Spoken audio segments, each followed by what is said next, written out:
ओम शांति। आज 31 मई 2023। आज की ईश्वरी वाणी की मुख्य पंक्तियाँ हैं। मीठे बच्चे, तुम्हारे पर माया का पूरा पहरा है, इसलिए जरा भी गफलत ना करो। तुम्हारे पर माया का पूरा पहरा है, इसलिए जरा भी गफलत ना करो। देही अभिमानी रहने की मेहनत करते रहो। प्रश्न है, बाप के पास कौन सा भंडारा सदा भरपूर है? उस भंडारे से स्वयं को भरपूर करने का साधन क्या है? उत्तर है, बाप के पास पवित्रता, सुख, शांति का भंडारा सदा ही भरपूर है। स्थायी सुख व शांति चाहिए तो जंगल में भटकने की जरूरत नहीं। पवित्रता ही सुख और शांति का आधार है। पवित्र बनो तो तुम्हारे सब भंडारे भरपूर हो जाएंगे। बाप आते ही हैं बच्चों को पवित्र बनाने, वह है एवर प्योर। गीत है, न वो हमसे जुदा होंगे। ओम शांति। ये बच्चों का ही गाया हुआ गीत बच्चे सुन रहे हैं। ये बच्चों की आत्माएं कहती हैं, अब बच्चों को देही अभिमानी बनना है, अर्थात आत्म अभिमानी बनना है, अर्थात अपने को आत्मा निश्चय करना है, ना कि परमात्मा। जैसे सन्यासी लोग कहते हैं, आत्मा सो परमात्मा, इसे उल्टी गंगा कहा जाता है। अब बाप समझाते हैं, इतना समय तुम सब देह अभिमानी बनते आए हो, अब आत्म अभिमानी बनो। ये शिक्षा मिलती है वापस घर जाने के लिए। फिर सतयुग में तो है तुम्हारी प्रारब्ध। जब यहाँ तुम आत्म अभिमानी बनते हो और बाप की नॉलेज को ग्रहण करते हो, फिर जाकर ज्ञान की प्रारब्ध का पाठ बजाते हो। वहाँ तो सतयुग में तो देह अभिमान व देही अभिमानी का प्रश्न ही नहीं है। इस समय तो मनुष्यों को पता ही नहीं है कि हम आत्मा हैं, हमारा पिता परमात्मा है, बिल्कुल ही मूझ गए हैं। सन्यासियों ने कहा कि हम तुम सब परमात्मा है, जिधर देखता हूँ तू ही तू है। इससे तो कुछ भी फायदा नहीं होता। वो लोग तो इसको भावना समझते हैं, परंतु सबकी भावना तो एक जैसी नहीं होती। एक ही घर में बाप बच्चे की भी भावना एक जैसी नहीं रहती। कहाँ कहाँ देखो बच्चे बाप को भी मार डालते, क्योंकि घोर अंधियारा है, सब पतित हैं। आगे बाबा कहते हैं, अभी तुम बच्चे स्वदर्शन चक्रधारी बनते हो। स्वदर्शन चक्रधारी बनने से ही तुम राजा रानी बनते हो। तो बाप बच्चों को बार बार कहते हैं कि देही अभिमानी बनो। ऐसे समझो, मुझ आत्मा को परमात्मा बाप अपना परिचय देकर पढ़ा रहे हैं, हमारे संस्कार बदला रहे हैं। आत्मा ही संस्कार ले जाती है, शरीर तो खत्म हो जाता है। बाबा, अभी हम आपके साथ ही योग लगाएंगे, ये हमारा वायदा कभी मिट नहीं सकता। भले पवित्रता पर अनेक प्रकार के विघ्न पड़ेंगे, बहुत कुछ सहन करना पड़ेगा। बच्चियाँ कहती हैं, बाबा ये सितम सहन करूँगी। जैसे दुख के समय मुख से निकलता है ना, हाय राम, हे प्रभु, तुम तो ऐसे नहीं कहेंगे।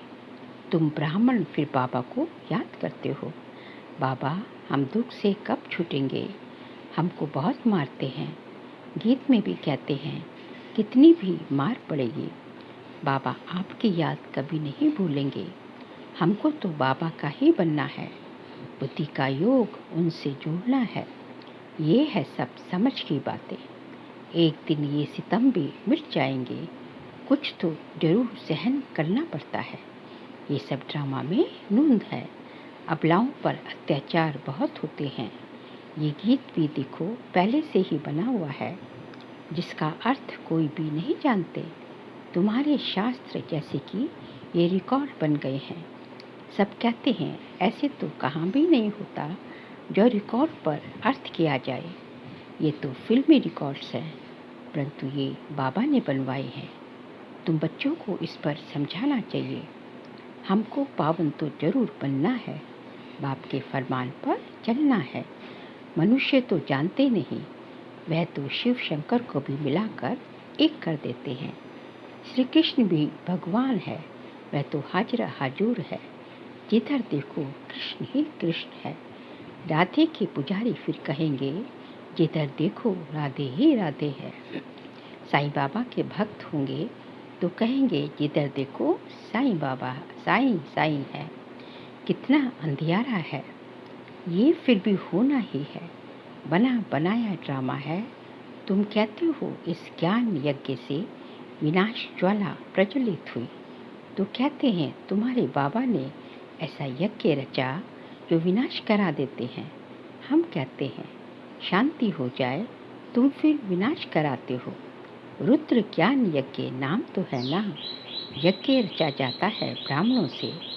तुम ब्रह्मा कुमार कुमारियाँ ब्राह्मण ठहरे, वह हद के यज्ञ रचते हैं सेठ लोग। उसमें रुद्र यज्ञ नामी ग्रामी है, वह उसमें ज्ञान का अक्षर नहीं लगाते हैं।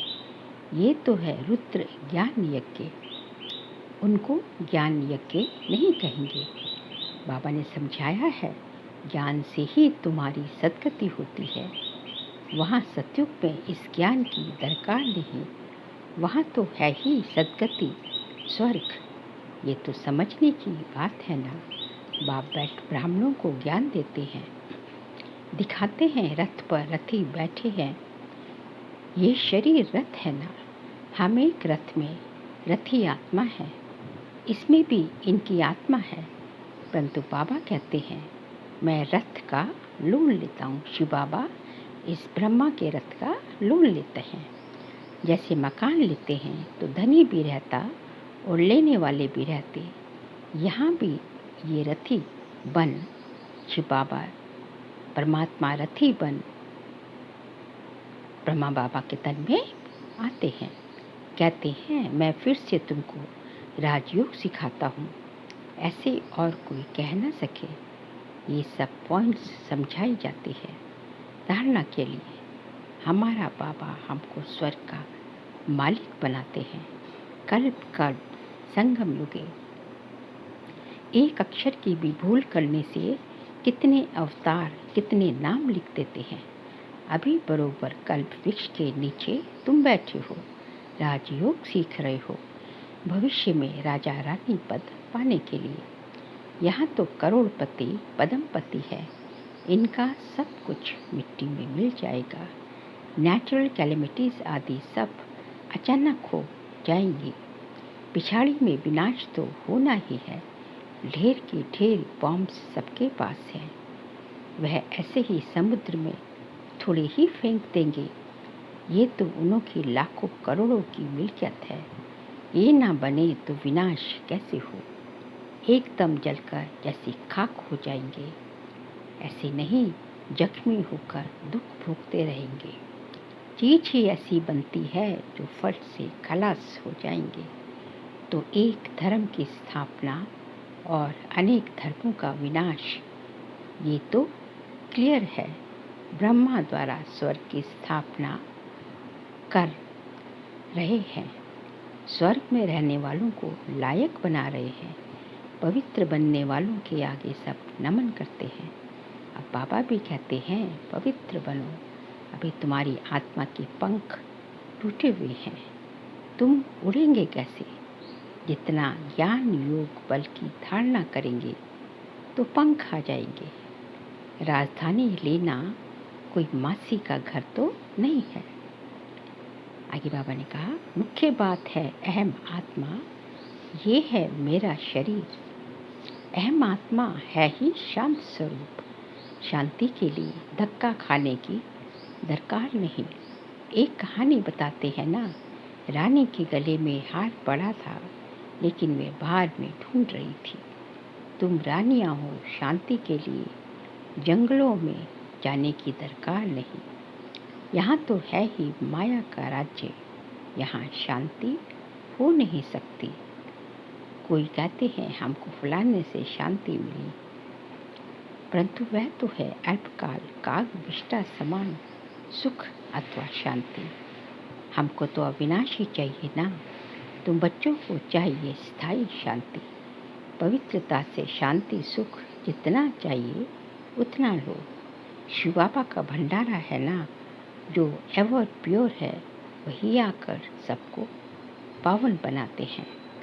सन्यासी तो समझते हैं आत्मा निर्लेप है, बाकी शरीर पर पाप लगता है। तो अब तुम बच्चे जानते हो, बाप है स्वर्ग की स्थापना करने वाला। यथार्थ रीति समझाने से समझेंगे कि बरोबर इन्हों को पढ़ाने वाला तो परमपिता परमात्मा है, जिसको ही पतित पावन सद्गति दाता कहा जाता है। सभी को दुर्गति से सद्गति में ले आते हैं। सद्गति तो बाप ही करेंगे ना, उनको कहा ही जाता है सद्गति दाता। दुर्गति दाता तो नहीं कहेंगे ना, पतित पावन कहेंगे। फिर पतित कौन बनाते हैं, ये भी कोई नहीं जानते। बाबा कहते हैं, तुम वाम मार्ग में गिरते ही हो तो रावण की प्रवेशता आ जाती है। मंदिरों में बड़े बड़े काले चित्र राधे कृष्ण के रखे हैं, नाम ही रखा है श्याम सुंदर।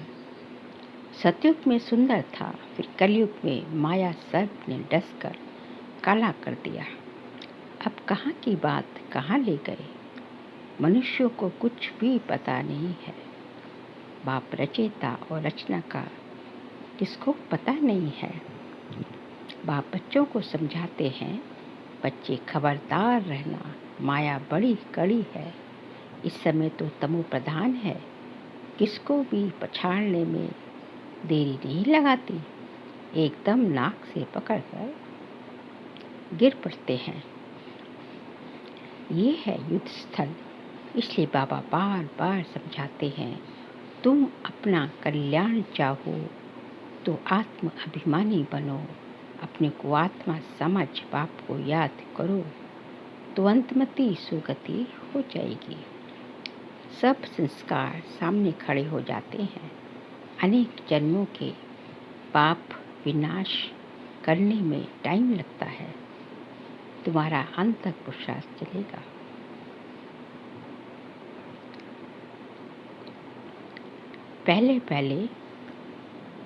पहली बात है आत्म अभिमानी बनना।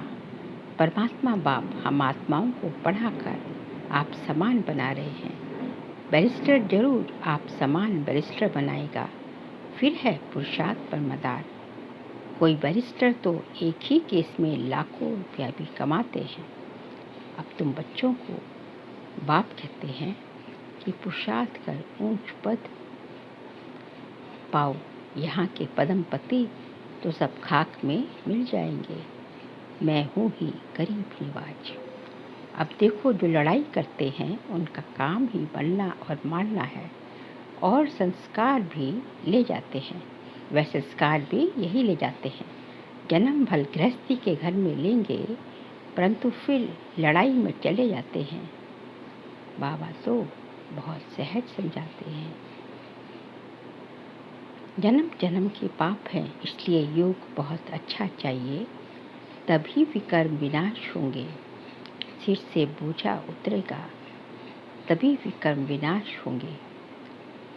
सिर से बोझा कैसे उतारे, इसके लिए जितना हो सके उतना जो है बाप को याद करना चाहिए। बाबा आप कितने मीठे हो। बाप कहते हैं, लाडली बच्चे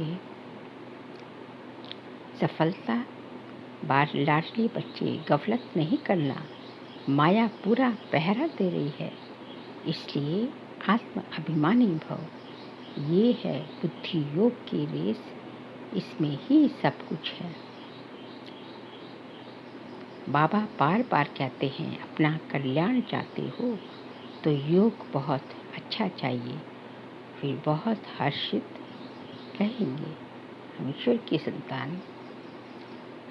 की संतान हैं। हमको भविष्य के लिए बाप से वर्षा मिलता है। कलयुग में तो नहीं राज्य करेंगे, राज्य करना है सतयुग में। देही अभिमानी बनना अर्थात बहुत बड़ी मंजिल।